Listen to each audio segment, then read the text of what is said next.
Hello and welcome to a special series with Sun Dragon Tips and Tricks. Sun Dragon Art and Fiber in Brevard, North Carolina, of which I'm the owner, I'm Rebecca. We are doing a knit along for the Ranunculus sweater in April, and I'm trying to get some videos prepped for that. So this is a little bit different than my usual videos. These series will not have drawings for a lot of it, because I'm trying to get a lot of smaller chunks of videos out to help you with the ranunculus, because there's one of me and a lot of people trying this knit along, which is fantastic. The wonderful thing about this sweater is it's so customizable.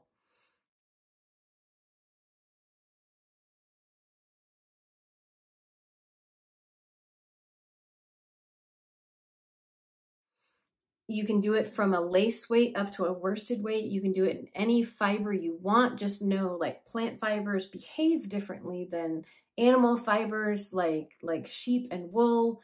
The plant fibers would be like cotton and linen, and they can all just behave very differently. So the other thing that's customizable about the ranunculus is you can do super short sleeves or longer sleeves. You get to decide. You can change the neckline within reason. That's what we're going to focus on in these first few videos. You can change the torso length. It's designed to have a lot of what we call positive ease, of room in it. So it's designed so that you don't necessarily have to test your gauge, which is like a little crazy, right? For those of us who are like, test your gauge if you want your sweater to fit. It's knit on a size 10 needle, US 10, which is a 6mm, regardless of what fiber you choose. And the pattern writer designed it so that it would have a lot of ease. It's called the Mori girl look in Japan. And it's delicate, but big. As Liz would say, it takes out the silhouette, but it's still considered feminine, especially if you do it in something super thin. You don't have to, though.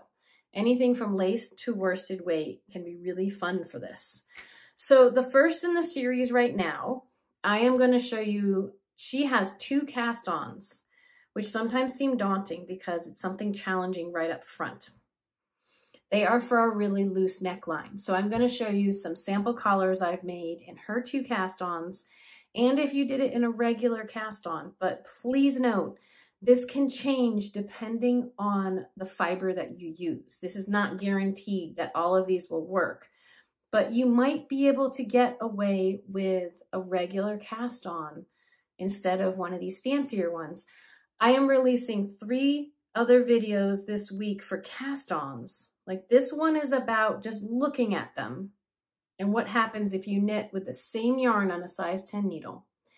And then I will have another short video I'm releasing on her wider neckline, which is a double twist loop cast on. I'm releasing a video on the crochet chain cast on or tubular cast on she has in the instructions. And I'm releasing a video on if you wanted to try holding 2 circular needles or just 2 needles in general together for a slightly looser long tail cast on. I'm trying to do what I can to help you out without revealing too much of the pattern. You should get the pattern if you want to make the sweater. This will not be a watch my videos and you won't need the pattern, because that's not fair to Midori.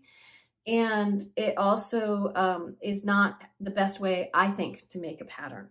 Having those written instructions in front of you, this is to supplement the written instructions. So let's get to it. So I've made a bunch of collars. We're going to take a look at these 4. They are all using the same yarn, which is Fiber Space Vivacious DK, but in different colors. So let's start with the one I just finished, which is the loosest cast on. This was the double loop cast on that I just did. And we'll put these up here. We'll see unstretched. We just kind of hold him up. He's already almost at 9 inches when he's doubled, which is about 18 inches. But then when it's stretched, and the weight of the whole sweater is going to stretch it out more too. When it's stretched out, I can stretch this to a good 14 and a half inches. It's really stretchy. What I did for all these samples is they have the cast on as per instructions. At the bottom, I did the increase and then I bound off to give it lots of stretchy room. So the double twist loop cast on I can get out to 14.5 inches, which is about 29 inches when we do the math for doubling it. So that's nice and stretchy. The next one in my verdigris here, this is the tubular. Take a look at what it looks like. This is the crochet cast on that ends up with a tubular look at the top. This is the second one in the instructions, and it is the tighter collar. And if I just let it out loosely, it's at about 8.5, which is at about 16, 17. And then if I stretch it, if we really stretch it, it's not making it quite as far, right? It goes to about 13 inches, which is about 26, which is really close to what the instructions said. I just grabbed a size US 10 needle and did all of these. So this one is not, I mean, it might look bigger and fluffier, but it doesn't stretch as much as the double twist loop. Now let's say you didn't want to try one of those fancy ones. So here, there's a couple of different things going on here. This one I made in the oatmeal is if I just did a regular long tail cast on. Try to flip it so the right side is facing out. Regular long tail cast on. It looks pretty good. I'm about to try putting all of these over my head for y'all. I think every single thing I made will fit over my head. It looks like it's unstretched. It's about the same. It's a little less. Like if I really take it unstretched, I really like the bottom's a little fluffy, right? It's more like 7.5 unstretched, which is about 15 inches, but it will stretch over my head. Just take a look. If I stretch this out, but it's only going to stretch to about 11.5 inches. Which doubled means it's going, or, you know, might make it to 12. That's about 24 inches. That's still a good 2 inches smaller than our tubular one. Now, what could be mildly in between, this is Liz's favorite, is to cast on holding 2 needles double so that this top edge is just a little bit bigger. So if I hold this down, just unstretched, it's only a little bit bigger. It's maybe 8.5 inches, 8 to 8.5 inches unstretched, which is a little bit bigger than this one that was regular long tail cast on. And if I stretch it out, I can maybe get it to 13. I can maybe get it to the same length that this one was. What I want to point out though, is that this is a stretchy fiber. These are all done with superwash merino, which has some stretch and some give. I made one more sample of my little collars. This was regular long tail cast on, so neither of the fancy cast on she has in her pattern, with the Belviso that we have, which is 3 different plant fibers. So in theory, it's not going to have as much give. And I can tell you when I pull on this, there's not as much stretch along the top. There's more give in the bottom, but this feels a little tighter up top. It might stretch enough. You just have to be careful if you're not using a stretchy material and you decide to do a simpler cast on. You might have to test it. So unstretched, it's at 9 inches or so. It's okay, and I can stretch it, but look, at most, it's going to go to that 12-inch mark, at most. And it's not necessarily going to feel as comfortable taking it on and off. It's going to have a little bit of a tighter edge if you do regular long tail, which is this one. One last thing to show you. I have already started a lace weight. I will say this is a thinner weight yarn than these, but it's a plant fiber. So a thicker plant fiber might not stretch as much. Once again, it's really hard to predict. So if you're not going to follow her instructions, be careful because the fiber you're using can change it. So I'm making a lace weight one, and I've gotten further than all the others. It's on barber cord, so I can put it back on my needles. I did the double twist, so floppy.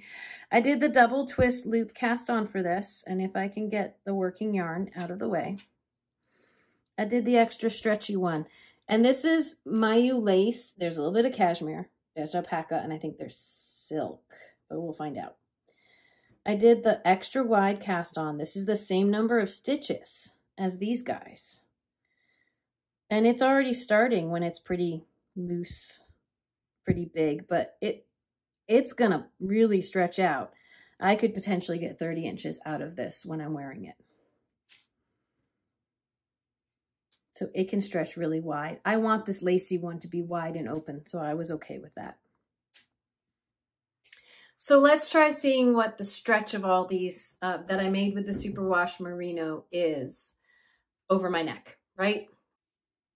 Here is the double twist loop cast on, and it has the biggest stretch. So it is definitely gonna fit over my head, and it's gonna have a lot of stretch.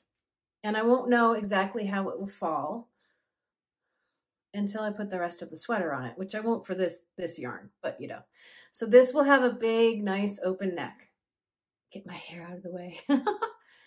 That is the double twist loop cast on. Here is the same yarn with the tubular or crocheted cast on. So check these all out and then check the video that you might want to watch to try this. I'll put this guy on.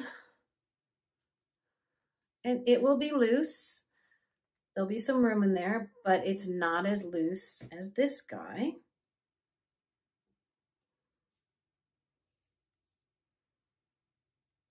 And then if you want to try a regular cast on, a long tail, this one is the long tail if I did it with holding two needles together, period.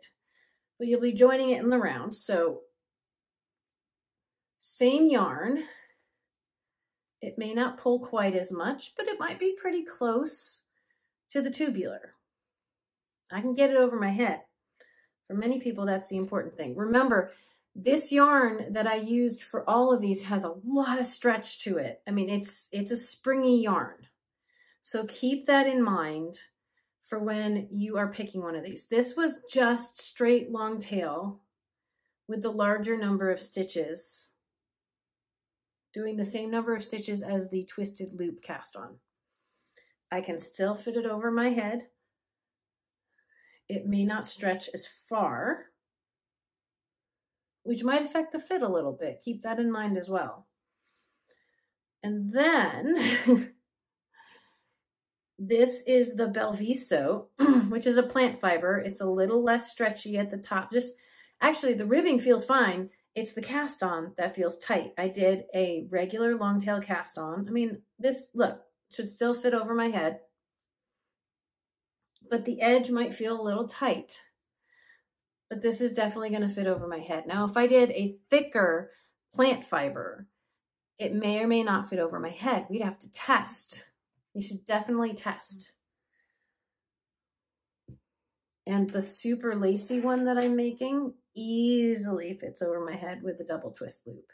That's going to be really, really big and really, really nice. So that was the first video. I'm breaking these up into chunks, as I said in the beginning. This was reviewing all of the possibilities that I would suggest for starting the ranunculus. There are the two cast-ons that she's written if you want a nice big wide open neck, which is the style, the Mori girl style of the ranunculus. And then long tail cast-on might work if you don't want to try one of the new cast-ons and you want a slightly tighter neck. You might have to modify the number of stitches though, depending on the fiber and the thickness of what you're making it out of. The neck could change. I cannot guarantee results, but I know that the two that she suggests will give you something nice and loose, which will be great. Even if you're doing teeny tiny yarn, one of the ones she gave you will work really well.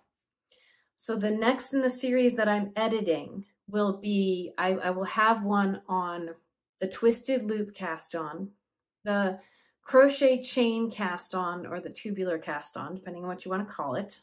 I'm going to throw in one on this playlist for casting a long tail cast on holding two needles together. If you'd like to try that for just a little more give, to a regular cast on, which is supplementing. It's not what's in her pattern, it's supplementing. I can't guarantee it will work, but it is an alternative if you're not sure if you can do one of the others.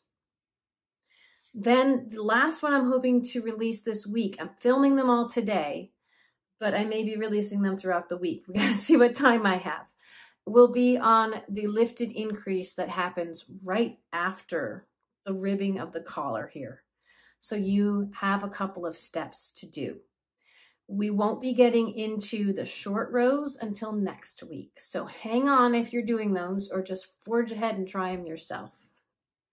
Have a really great week. If you're doing the ranunculus, dive in, you can do this. And may your crafting be filled with joy and confidence. Bye now.